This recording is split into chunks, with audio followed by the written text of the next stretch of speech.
All right, party people, it's your boy Amber, Arms House to your motherfucking Madre's house, yeah? We're here at JustVibez. It's J Dilla Day, baby. It's his birthday. So rest in peace, J Dilla. We got some legends in the building. I'm gonna ask them some Dilla questions.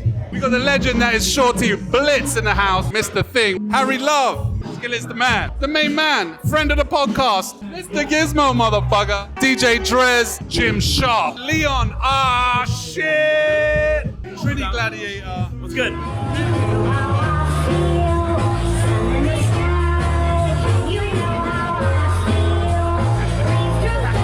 What Dilla tune or record first made you realize Dilla's greatness? The first thing I remember buying by him would have been the Running and Drop single. Buster's Still Shining. There's a point in that record that I've never been able to understand exactly what happened. There's a shift in energy in the beat.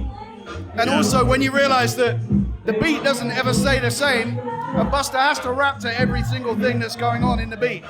Now there's many records, but off the top of my head, I think stuff like Running and Drop from Far Side. 100%, yeah. Those are like classics, you know? I feel like Fall in Love was the first time that I was like, wow, this guy like is different. But there's so many, like there's the Red, E equals MC squared, there's so many joints. Players, Slum Village. I think something off of the Fantastic One. I can't say the exact song, but I remember like my older homies had a record, and I heard some of that, so I was like, yo, this guy's crazy. That's when you knew it was different. There was something special about this guy. No doubt. What song or record first made you understand Dilla's greatness? Right, okay, this is gonna be a long-winded one. Yeah. So in late 96, early 97, my big brother T.Y., rest in peace, my bro. Salute! He's the brother. We was on tour on Lyrical Lounge for DJ Pogo. Yes. He had all these mini discs with the shit on it. He knows how much I love James Brown, right? And he was like, yo, Shorts, there's something I'm gonna play you, you're gonna fucking blow your head off. And the first song I ever heard from these people was I Don't Know by Slum Village, where it chops up all the James Brown shit. Yes. And there was this mini disc, and I was like, please, let me borrow that tape. He said, I have to ask Pogo. I got the blessing. He says, but you can't make copies at all. I made wild copies, bro. I made wild copies. Easy on them. It was the too mini easy. disc. Listen, from mini disc to tape, Yeah. like that tape went with me all the way to Australia. It went with me to New York. It went with me to fucking Iron Apple. It went all those places. Yeah. And I left it with everybody who would understand. Yes. Because it was too important for us to keep it to ourselves. Yes. So salute Pogo. Rest in peace, my big brother T.Y. I'm telling you, for the UK, if it wasn't for Pogo, I don't think they would know Dilla. Yo, Pogo is a super duper legend. I met him out in Brazil. Right, yeah. It's funny, dude. It's really the thing you can do. When you roll a 500, that's really your 3 What Dilla tune would you recommend to someone who's never heard of J Dilla? This one. Keep It Moving by Tribe Called Quest. There we go. Keep it moving. Buster Rhymes, Still Shining. Okay. I would just say put on beats, rhymes, and life. For a beginner, I think Far Side and Common, stuff like that. Like ease them into it, ease them. Tribe Called Quest stuff as well. No doubt. Easy The transition. Jam. Yeah, exactly. So here's the thing. I think J Dilla was criminally underrated as an MC. Maybe Get This Money. I love his verse from Get This Money, and obviously the production goes hand in hand with it. That's one of my favorites. I think it'll be The Look of Love. That's Against a Slum nice little Village. ease them into Yeah, it a bit.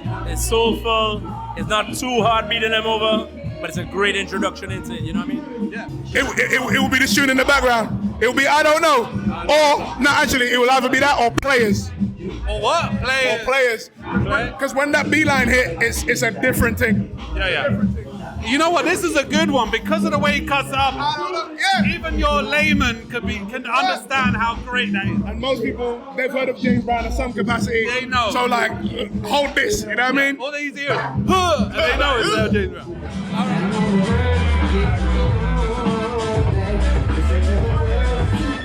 What's your favorite Dilla production that he did for someone else? Like a collaboration that he did. He worked with so many fucking people. which one is one of your favorites? So no Slum Village, no Dilla records, no Madlib, no, you know what I mean? Generally the Tribe stuff, because I'm the biggest Tribe stan. I count him as part of Tribe. Like I don't even. Too. So yeah. I suppose if it's not him and Slum, I mean the common Water for Chocolate album is just absolutely insane. Yeah, and then there's his Umar era stuff. Like I posted it today. Keith Murray, Dangerous Ground is just no one ever talks about it. That's too difficult because that would change with any given day. Yeah, that's true. Okay, Cold Steel for Fat Cat. Woo, Cold Steel, ill. And you got a sample for that as well in your regular. I remember you. I do. Was he involved in Drop? Yes. There you go. There we go. Drop. Busta Rhymes, show me what you got for me. Show me what you got for me. Also another Busta Rhymes tune, Still Shining on the first album, the coming album. Shining. Yeah. I mean, they're my favorite Dilla beats for another artist. One that kind of goes under the radar is the Get Lifted remix by Keith Murray. I feel like that doesn't get played enough, but like to me, that's quintessential J Dilla right there. Oh, actually, hold up.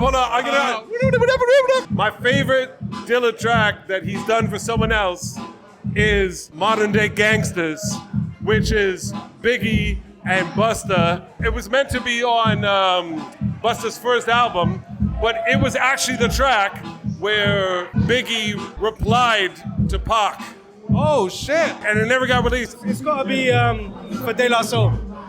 Stakes is high. Stakes is high, baby. Off the top right now, I love Bilal. Just when I think that we got to, I heard this Bilal with Mos Def. Oh, Bilal. Okay. That is tune for me. One of my favorites. It's probably not my favorite, but it's one of my favorites. So it would be 9 Yards, Always Find a Way. They're an R&B group from the UK. Shut up. And he did a remix of their tune called Always Find a Way. Beautiful song.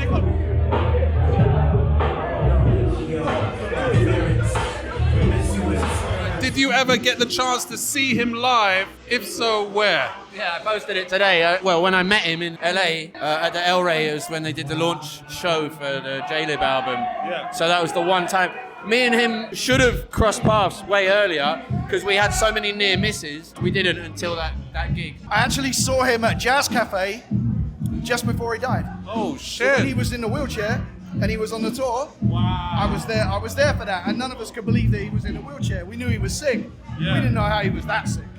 Anyway, I was doing hip-hop reviews for a magazine around the time that Fantastic 2 finally came out.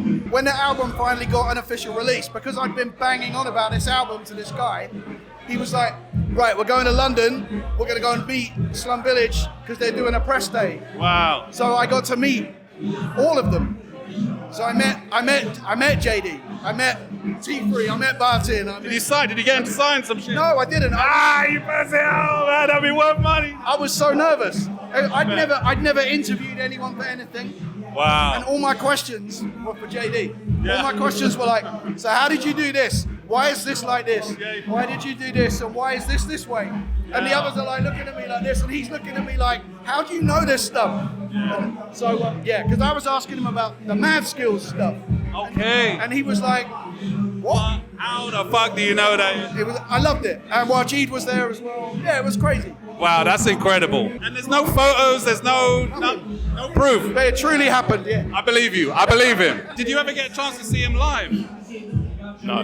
Nah, me neither, man. Screw it. Maybe like 3 times, like 2 Toronto, 1 New York, or 2 New York, 1 Toronto. Wow. I used to live over on that side before, so.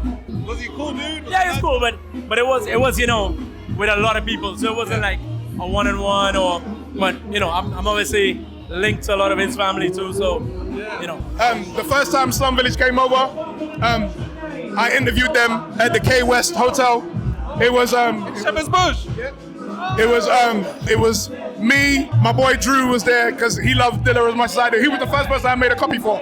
So we did the interview. Barton was there, T3 was there, Dilla was there, Wajid was there, and a couple of other family members as well. A couple of days after, they did Glastonbury, and Roots Maneuver was there.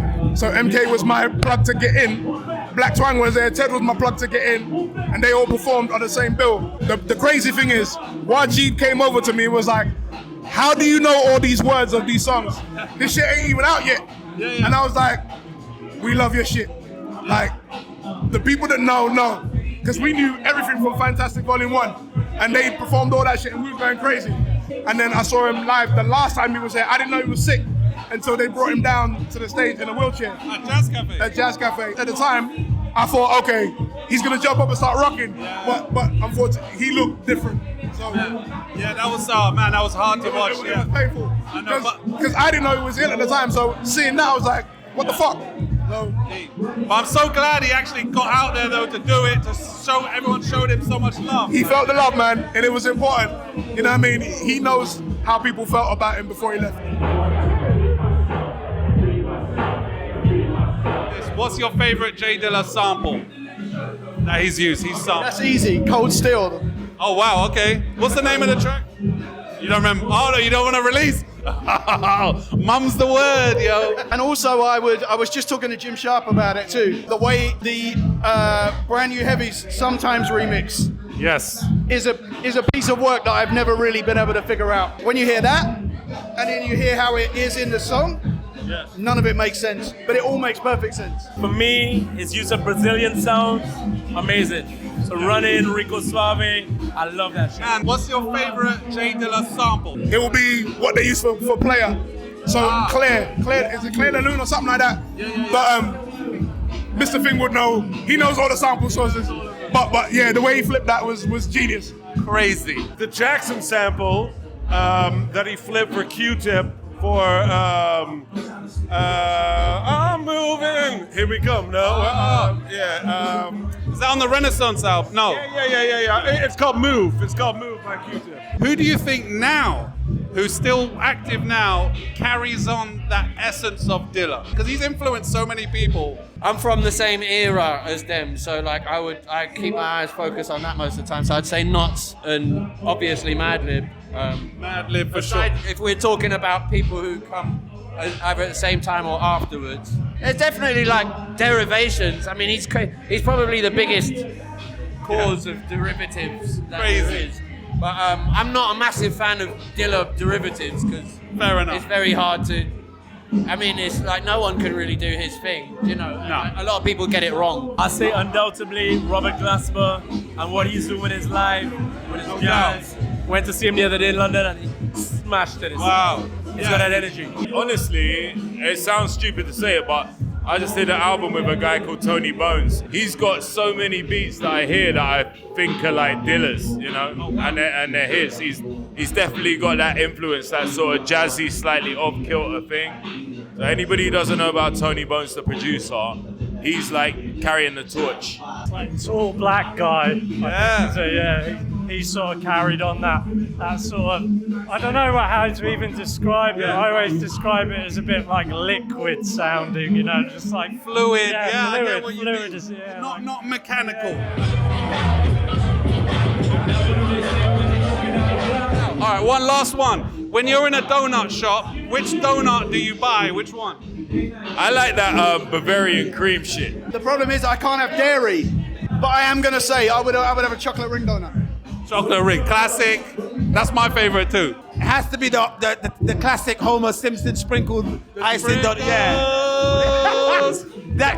Homer Simpson classic? Yeah, that's me all day. Listen, I'm a different animal because I'm North American and I'm Canadian. We have more donut shops per capita than any other country in the world. So in Canada, my go-to donut would be a sour cream glazed donut from Tim Hortons. Okay. But as like a fat boy treat, I would go with the Boston cream. chocolate. Chocolate, yeah? Classic, yo. I gotta be glazed original. It either be chocolate or custard. Hey, I'm not feeling the custard. I love the chocolate. It's like I feel like I'm 2 years old, 5 years old again. When it squishes out though. Pause me! Bavarian cream. I'm lactose intolerant, but it's worth the strife. There we go. You get the squirts the next day, but it's all love, you know what I mean? It's hot shit. So there's real donut, anything peanut butter related. Okay. I love a peanut butter something mix, whatever. I love that. There we go. I had a funny one, but it's actually totally wrong. It's a total pause because I was going to say these nuts. Big up Harry Love. Thing, legend. Thank you, brother. I appreciate it. Skillit, big him up. Who? Bro, I love the podcast. Oh man, I love you. Salute, Jim. Thank you so much. Batman. Leon, thank you, brother. Oh shit.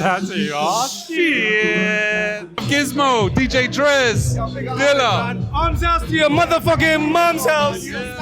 Respect, man. Big up, man. Hey, big up your brother too, man. Taboosh Records, yeah? Trinigladiata. JustVibez. Thank you so much, brother. Appreciate it. Yo. Arms house to your mom's house. Yeah, boy. Big up Shortie Blitz every time. Thank you.